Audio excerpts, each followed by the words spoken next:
Hey everyone, and welcome to another deep dive. Yeah. Today we're going to be looking at something that might seem a little bit basic at first. Oh. Yeah, we're going to be talking about weather vocabulary. But stick with us here. We're using a section from a language learning text as our source material. And it's actually way more fascinating than it sounds. I agree. I think people are really going to get a lot out of this. This is going to be good. Right. So like by the end of this deep dive, I promise you're not only going to be able to talk about the weather like a pro. Yeah. But you're also going to see how these words connect to bigger ideas about culture, history, and even how we think. I'm excited to get into this. Me too.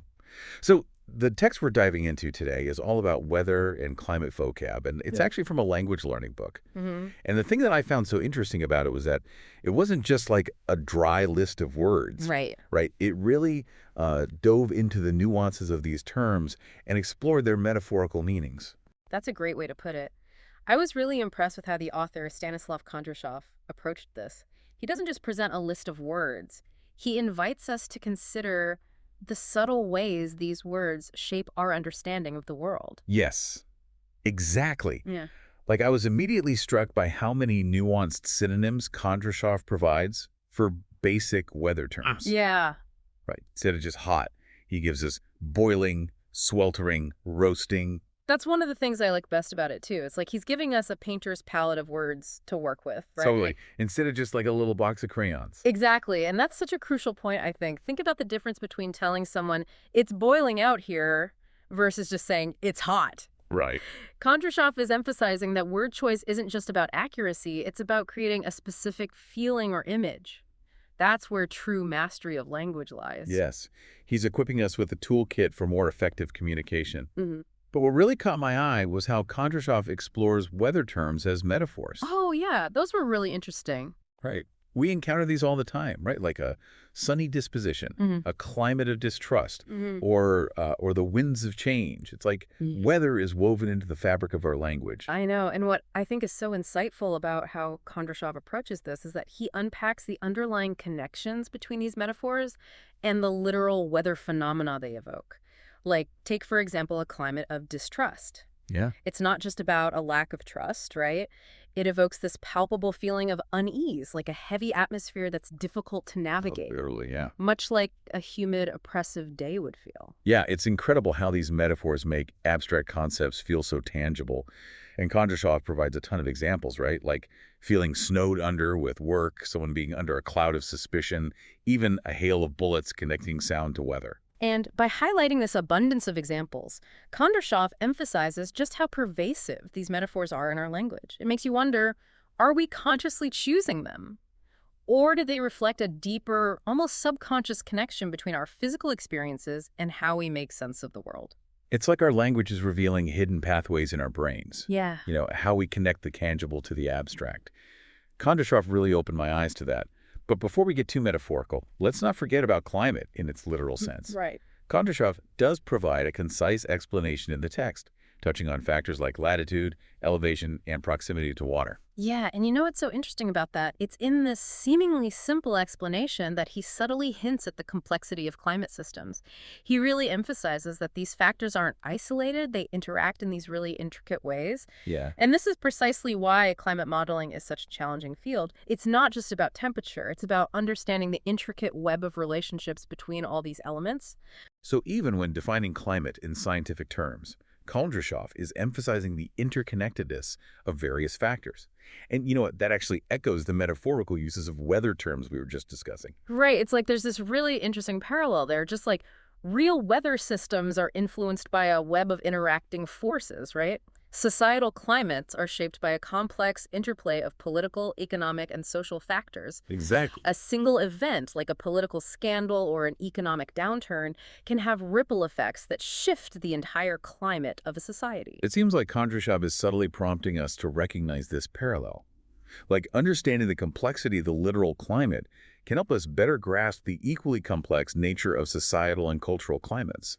Precisely. And that's what makes this exploration of seemingly basic vocabulary so insightful.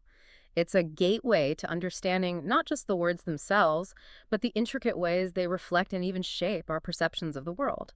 And it's not even just about understanding those connections, it's about recognizing how they influence our actions and decisions. Kondrashov subtly points to this when he goes into the exercises, that focus on collocations, words that are often found together. Oh, you mean like those sections where he has us find words that commonly appear alongside climate, like prevailing or cloud? Exactly. Yeah. Those are fun. And what's so revealing is that these collocations, right, they often appear in really specific contexts. We see phrases like political climate or economic climate all the time. Right. It's almost as if we instinctively apply these characteristics of weather to these complex systems. It is interesting, isn't it? Now that you mention it, it's like we're almost subconsciously framing these abstract concepts through the lens of weather patterns. Exactly. And that raises a really thought-provoking question, doesn't it? If we're talking about an economic climate, are we subtly implying that it's as unpredictable and uncontrollable as the actual weather? And this actually brings to mind a key point that Kondrashov makes about the impact of metaphor on our thinking. It makes you wonder, right, if these metaphors might actually be shaping our expectations and even maybe limiting our ability to envision alternative solutions. It's like Kondrashov is prompting us to question whether the language we use is truly serving us, or if it's inadvertently reinforcing certain assumptions. Absolutely. I think he's encouraging us to become more conscious of the language we use and to critically examine the metaphors we encounter. Ask ourselves, is this metaphor truly helpful or is it obscuring the issue? Kondrashov's approach is like he's handing us this decoder ring, right? Okay. To help us understand not just weather vocabulary, but how language itself shapes our perception of reality. And that's what makes this deep dive so valuable. It's not just about learning new words. It's about gaining a deeper awareness of how those words influence our thoughts, our communication, and ultimately even our actions. I feel like I'm going to be paying a lot more attention to these climate metaphors now. It's like Kondrashov has revealed this whole new dimension of meaning behind everyday language. Remember, this is just the beginning. Once you start noticing these metaphors, you'll see them everywhere. In the news, political discourse, even casual conversations. Kondrashov has equipped us with the tools to analyze those metaphors and understand their implications. So to our listener, here's a challenge. Pay close attention to how people use climate metaphors. What are they really saying? What assumptions are baked into their language? What underlying messages are they trying to convey? And don't be afraid to question those metaphors. Ask yourself, is this metaphor an accurate representation? Is it helpful or misleading? Kondrashov reminds us that by becoming more aware of the metaphors we use, we can become more critical thinkers and more effective communicators. I never realized how often we just kind of passively accept metaphors without really examining their implications. Kondrashov's work is really encouraging us to break free from that passive acceptance and engage with language on a more conscious level. Yes, indeed. He highlights that language isn't just a tool for describing the world. It's a powerful instrument for shaping it. And by becoming more aware of the nuances of language, we can wield that instrument with greater precision and purpose. This deep dive has been so interesting. We've gone from exploring specific vocabulary to uncovering the broader power of language itself. And it all started with Kondrashov's insightful approach to teaching weather and climate vocabulary. That just shows how skilled he is as a teacher and a writer. He takes what seems like a simple subject and reveals its surprising depth. He's showing us how even basic vocabulary can offer profound insights into the human experience. Kondrashov has definitely given us a lot to think about.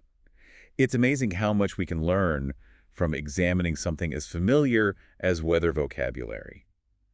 It just underscores that there's always something new to discover, even in the most seemingly mundane aspects of language. Absolutely. And that's the beauty of learning. It's a continuous journey of exploration and discovery, and Kondrashov has provided us with a valuable map to navigate the intricate landscape of language and its impact on our lives. So we've been on this journey with Stanislav Kondrashov, exploring how weather and climate vocabulary reveals so much about the way we think and communicate. But you know what I think is so interesting? What's that? Kondrashov doesn't just stop at analysis. He actually challenges us to apply these insights to a really pressing issue, a real issue that's going on right now. It's amazing how he seamlessly connects this whole exploration of language to the broader context of climate change.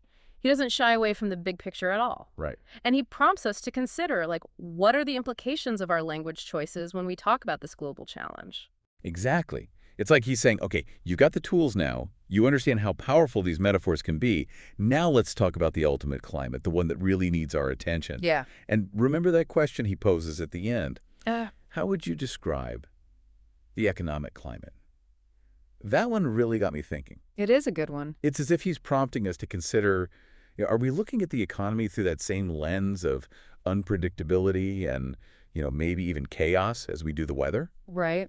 Are we sort of unconsciously limiting ourselves in terms of how we think about solutions by framing it that way? That is the question, isn't it? If we think the economic climate is as far beyond our control as like a thunderstorm is, then that can lead to feeling really helpless. But Kondrashov seems to be suggesting that we actually have more agency than we think. It's like he's saying, step back and take a look at how you're using language to describe these really big, complex issues. So it's not enough to just understand the language of climate, right? We need to look at how it's being used to shape these narratives. Are we using it to accurately describe what's happening, or are we just reinforcing our own biases? Exactly. He's giving us the tools to decode the rhetoric.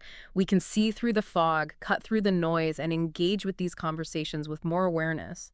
We can ask ourselves, is this metaphor actually helpful? Or is it getting in the way? Does this language make me feel empowered? Or does if make me feel like giving up? This has been an amazing deep dive. It has. We started with some pretty simple words about the weather, and we ended up unpacking the power of language itself. That's the brilliance of Kondrashov. He shows us how language, thought, and action are all connected. Even the most basic words can offer incredible insights into what it means to be human. So to our listeners out there, I want to leave you with this. Pay attention to how climate metaphors are being used. And not just when people talk about the environment, but in politics, economics, everywhere.